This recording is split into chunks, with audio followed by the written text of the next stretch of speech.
देखील रॅलीमध्ये सहभाग घेतला। दरम्यान गडचिरोलीसह पूर्व विदर्भातील 5ही जागांवर काँग्रेसचा उमेदवार निवडून येईल असा दावा विजय वडेट्टीवार यांनी केलाय।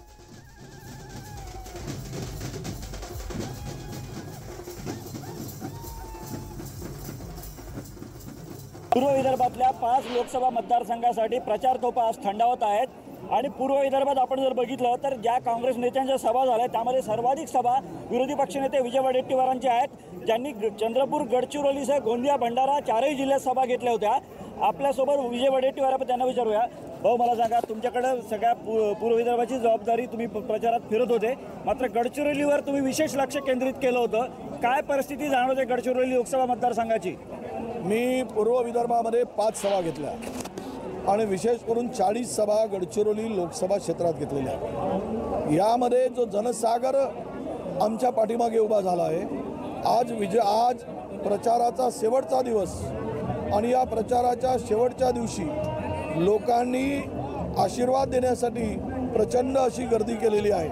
मोदी सरकार विरुद्ध लाट आहे आणि इंडिया आघाडीला यावेळेस सत्तेचा कौल देण्याचं जनतेने ठरवलं आहे। त्यामुळे आमचा उमेदवार किमान 2 लाख मताने या लोकसभा क्षेत्रात निवडून येईल, यामध्ये कुठेही शंका नाही।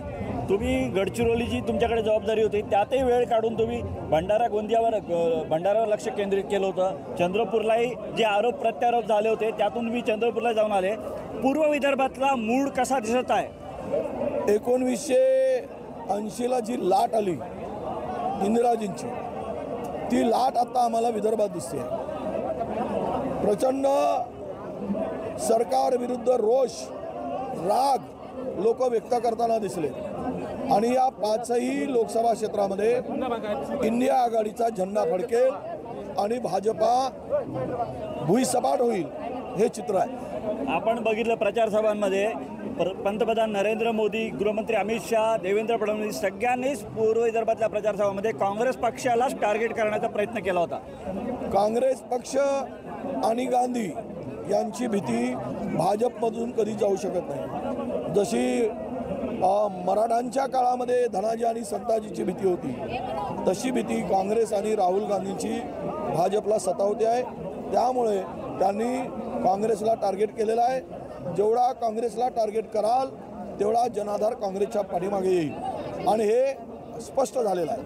चंद्रपूर लोकसभा मतदारसंघात उमेदवारीवरून सुरुवातीपासूनच मानपमान नाट्य सुरू होतं आणि तुमच्या संदर्भात चर्चा होत्या की तुम्ही उमेदवारी न मिळाल्यामुळे त्या भागात फिरकू शकले नाही, गेले नाहीत, तरी तुम्ही एक सभा घेतलेली आहे। चंद्रपूरची ही लक्षवेधी लढत कशी दिसत आहे? मी 1 नाही 2 सभा घेतल्या। कार्यकर्त्यांची सभा घेऊन कार्यकर्त्यांना आदेश दिला आणि चंद्रपूरची लोकसभा आम्ही जिंकत आहोत। किमान ती सुद्धा 1.5 लाखाच्या कमी फरकाने नाही, तिथे सुद्धा एकतर्फा आम्हाला विजयाची खात्री आहे आणि आमच्या सगळ्या लोकांनी प्रचंड मेहनत केली आहे। काँग्रेस चंद्रपूरची जागा जिंकणार म्हणजे जिंकणार, यामध्ये कुठेही शंका नाही। महेश तिवारी, न्यूज 18 लोकमत, गडचिरोली।